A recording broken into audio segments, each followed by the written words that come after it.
Hello everyone, कैसे हैं आप सभी स्टूडेंट। तो आज की इस वीडियो में मैं आपसे बच्चों को विनोबा यूनिवर्सिटी में सेमेस्टर थर्ड AEC 3 हिंदी का ये हमारा 5वां नंबर का लेक्चर है, जहाँ पे आप सभी बच्चों को मैं आपको इंपॉर्टेंट क्वेश्चन 15 मार्क्स और 5 मार्क्स वाले बता रहा हूँ। तो आप सभी बच्चे इस वीडियो को ध्यान से देखिएगा, पसंद आए लाइक और शेयर करिएगा, ठीक है। पहला सवाल है ज्ञापन। मैंने पढ़ाया था प्रीवियस वीडियो में। इसमें पढ़ाऊंगा कि ज्ञापन के जो प्रकार होते हैं और इसके जो महत्व होते हैं, इसका महत्व क्या है, इन इंपॉर्टेंस क्या है, इसके बारे में वर्णन करने बोला गया, ठीक है। तो ज्ञापन हमारे पास क्या है, एक औपचारिक जो है यानी फॉर्मल कह सकते हैं, एक लिखित दस्तावेज होता है, रिटन डॉक्यूमेंट होता है, जिसके माध्यम से कोई भी व्यक्ति हो, समूह हो, संस्था हो, इसके द्वारा अपनी जो समस्याएं हैं, मांग है, सुझाव है, अगर आपको शिकायत है, तो उन सभी चीज़ों को क्या कर सकते हैं, उस संबंधित अधिकारी या विभाग के समक्ष आप क्या कर सकते हैं, प्रस्तुत कर सकते हैं। प्रशासनिक हो, शैक्षणिक हो, सामाजिक हो, तो राजनीतिक क्षेत्रों में इसका जो है यूज जो है वो बड़े पैमाने पे या इसका उपयोग व्यापक रूप होता है हमारे पास, ठीक है। अब इस ज्ञापन के जो प्रकार का बात करें, पहला है हमारे पास व्यक्तिगत ज्ञापन, ठीक है, यानी जो आपका पर्सनल लेवल पे होता है। जब कोई व्यक्ति अपनी व्यक्तिगत समस्याएं, शिकायत या मांग, इन सभी चीज़ों को क्या करता है, किसी अधिकारी या संस्था के समक्ष लिखित रूप से क्या करता है, सामने रखता है, तो उसे हम लोग क्या कहते हैं, व्यक्तिगत ज्ञापन कहा जाता है। मतलब जब आप कोई भी चीज़ को अपने पर्सनल लेवल पर, आपकी पर्सनल जो भी प्रॉब्लम्स है, शिकायत है या मांग है, उससे रिलेटेड आप कोई भी अपने जो डिपार्टमेंट जिससे आपको दिक्कत हो रही है, उसके अधिकारी को आप लिखते हैं या संस्था को लिखते हैं, तो ये क्या कहलाता है, हमारे पास व्यक्तिगत ज्ञापन कहलाता है। जैसे किसी मान लीजिए कोई कर्मचारी है, अगर वो छुट्टी लेना चाहता है, वेतन संबंधी बात करना चाहता है, तो इसकी समस्या के समाधान हेतु आप क्या कर सकते हैं, ज्ञापन का इस्तेमाल कर सकते हैं, ठीक है। ये था व्यक्तिगत। इसी प्रकार क्या है, सामूहिक। मतलब जब यहाँ पर लोगों के लिए भी बात की जाइए, जब किसी समूह, संगठन, साथ ही साथ ये समुदाय के लोग अपनी सामूहिक जो समस्याएं हैं, उन सभी चीज़ों को मांग के साथ क्या करते हैं, प्रस्तुत करने का कार्य करते हैं। यानी जब बड़े पैमाने पर सभी समूह के लोग हो गए, संगठन हो गए, समुदाय के लोग अपनी मांगों को रखेंगे, यह क्या कहलाएगा, हमारे पास है सामूहिक ज्ञापन कहलाएगा। इसमें सभी लोग क्या करते हैं, अपने हस्ताक्षर करने का काम करते हैं।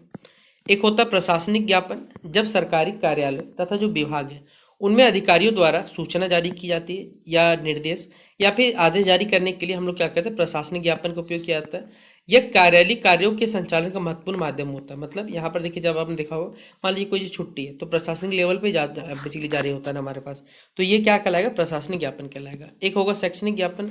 मतलब जब आप स्कूल, कॉलेज, यूनिवर्सिटी में इसका इस्तेमाल करोगे, तो विद्यालय हो गया हमारे पास है, महाविद्यालय हो गया, विश्वविद्यालय, इन सभियों में छात्रों और शिक्षकों द्वारा विभिन्न सुविधाएं, परीक्षाएं, छात्रवृत्ति या फिर अन्य जो भी शैक्षणिक विषय हैं, उन सभी चीज़ों से संबंधित मांगों को क्या करते हैं, प्रस्तुत करने के लिए हम लोग जो ज्ञापन इस्तेमाल करते हैं उसको बोलते हैं शैक्षणिक ज्ञापन कहा जाता है। फिर है शिकायत संबंधी ज्ञापन। मतलब जब आप किसी प्रकार की अनियमितता देखते हैं, भ्रष्टाचार देख रहे हैं, असुविधा देखी जा रही है, या समस्या के विरुद्ध जो शिकायत दर्ज करने के ज्ञापन का इस्तेमाल करते हैं, उसे कहते हैं शिकायत संबंधी ज्ञापन। फिर है मांग संबंधी ज्ञापन। देखिए, जब किसी सुविधा, सेवा या अधिकार की प्राप्ति के लिए संबंधित जो अधिकारी जो है, उनसे हम अनुरोध करते हैं, ठीक है, तब इसे हम लोग क्या कहते हैं, हमारे पास मांग संबंधी जो ज्ञापन है ये कहा जा सकता है, ठीक है। तो ज्ञापन का टोटल 6 टाइप रहा हमारे पास है। अब इस ज्ञापन का महत्व क्या है ये बताते हैं, ठीक है। पहला, समस्याओं को अधिकारियों तक पहुंचाने का माध्यम। मतलब आपके जो भी दिक्कतें हो रही, चाहे सामूहिक लेवल पर हो, यानी व्यक्तिगत लेवल पर हो, चाहे सामाजिक लेवल पर हो हमारे पास, ठीक है, इन सभी चीज़ों को क्या करना, अधिकारियों तक इन समस्याओं का सूचना पहुंचाने का काम होता है। ज्ञापन क्या करता है, नागरिक हो गए, कर्मचारी हो गए और छात्रों को अपनी जो समस्याएं हैं तथा अपनी मांगे जो है उनको संबंधित क्या करता है, अधिकारियों तक पहुंचाने का, एक आदान प्रदान करने का काम करता है हमारे पास है। फिर लिखित प्रमाण का जो महत्व होता है हमारे पास है। ज्ञापन जो है लिखित रूप में होता है, इसलिए इसका स्थायी जो अभिलेख है, मतलब आप इस चीज़ को, डेटा को स्टोर कर रख सकते हो। भविष्य में आवश्यकता पड़ने पर आप प्रमाण के रूप में, बेसिकली यानी एविडेंस के रूप में इसका इस्तेमाल किया जा सकता है। फिर है प्रशासनिक और जनता के बीच संवाद। देखिए, यह प्रशासन और जो आम जनता, यानी हम लोग जो लोग हैं, इन सभी चीज़ों के बीच में एक प्रभावी क्या होता है, संवाद स्थापित करने का कार्य करता है, जिससे समस्याओं का जो समाधान है वो संभव हो पाता है हमारे पास है। फिर चौथा पॉइंट है हमारे पास है लोकतांत्रिक व्यवस्था को क्या करना, यहाँ पर सुदृढ़ बनाना। मतलब लोकतंत्र में क्या होता है, नागरिकों को अपनी बात रखने का अधिकार होता है। ज्ञापन इस अधिकार के प्रयोग का एक बहुत ही शांतिपूर्ण, एक व्यवस्थित माध्यम होता है। पांचवा पॉइंट है जन भावनाओं की अभिव्यक्ति हमारे पास है। देखिए, किसी मुद्दे पर लोगों की राय रखना, समर्थन या विरोध को व्यक्त करने के लिए जो ज्ञापन हम लोग देते हैं, ये बहुत ज़्यादा उपयोगी होता है। फिर इसमें पारदर्शिता होनी चाहिए और साथ ही साथ उत्तरदायित्व होना चाहिए। मतलब ज्ञापन के माध्यम से ही प्रशासनिक कार्यों में क्या होती है, जो पारदर्शिता है, मतलब ट्रांसपेरेंसी बढ़ती है, तथा संबंधित अधिकारियों की जवाबदेही जो होती है वो भी सुनिश्चित हो पाती है। उपसंहार में कहा जाए तो अंत कह सकते हैं कि ज्ञापन जो है केवल एक औपचारिक लेटर ही नहीं है, बल्कि ये समस्याओं के समाधान, जनसंपर्क, प्रशासनिक संवाद तथा लोकतांत्रिक अधिकारियों को प्रयोग का एक महत्वपूर्ण साधन होता है। इसके विभिन्न प्रकार जो समाज और प्रशासन की विविध जो आवश्यकताएं हैं उनको पूरा करते हैं, तथा साथ ही साथ जनता और शासन के बीच में जो एक सशक्त सेतु मतलब या फिर रास्ता के रूप में कार्य बनने का कार्य करते हैं हमारे पास। ठीक है, तो ये पहला सवाल था हमारे पास। अगला सवाल है अहिंसा परमो धर्म, इस कथन का आपको पल्लवन करने बोला गया। ठीक है, बहुत ही इंपॉर्टेंट क्वेश्चन है हमारे पास, ये पेपर में आएगा आपका कि अहिंसा धर्मो जो परमो धर्म जो हमारे पास कथन है, इस कथन का या उक्ति हमारे पास इसका पल्लवन करने बोला गया है। तो अहिंसा परमो धर्म, इस कथन का अर्थ है कि अहिंसा मनुष्य का सर्वोच्च धर्म है। किसी भी प्राणी को मन, वचन और कर्म से कष्ट नहीं पहुंचाने क्या है, अहिंसा कहलाता है। मतलब आप किसी को जीवन में मन से, वचन से, कर्म से अगर कष्ट नहीं देते, यही अहिंसा कहलाता है।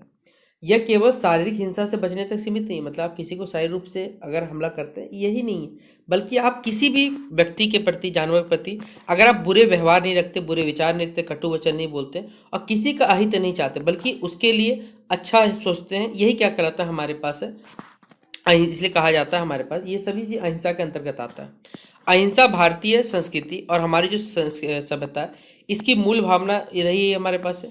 हमारे ऋषि मुनियों ने प्राचीन काल से ही अहिंसा को जीवन का एक सर्वोच्च आदर्श मान के चला है।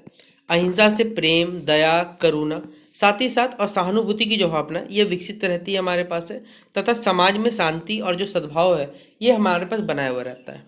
हिंसा से घृणा हो गया, प्रतिरोध हो गया और जो अशांति है, ठीक है, इन सभी चीज़ों जन्म होता है। जबकि अहिंसा से आपकी जो आपसी जो विश्वास होता है, साथ ही साथ जो भाईचारा ये भी बढ़ता है। इतिहास इस बात का साक्षी रहा है कि जब भी हम लोग अहिंसा के मार्ग पर चलकर हमने बड़े बड़े संघर्षों को भी सफलतापूर्वक यहाँ जीता गया है। सत्य और अहिंसा के बल पे बेसिकली अनेक आंदोलनों ने सफलता प्राप्त की और समाज में जो सकारात्मक हमारे पास परिवर्तन है, ये इसी चीज़ का एक इनाम है कह सकते हैं, या फिर इसी चीज़ का रिजल्ट हमारे पास है। अहिंसा का पालन केवल व्यक्तियों के लिए ही नहीं, बल्कि समाज और राष्ट्र के लिए भी आवश्यक है हमारे पास।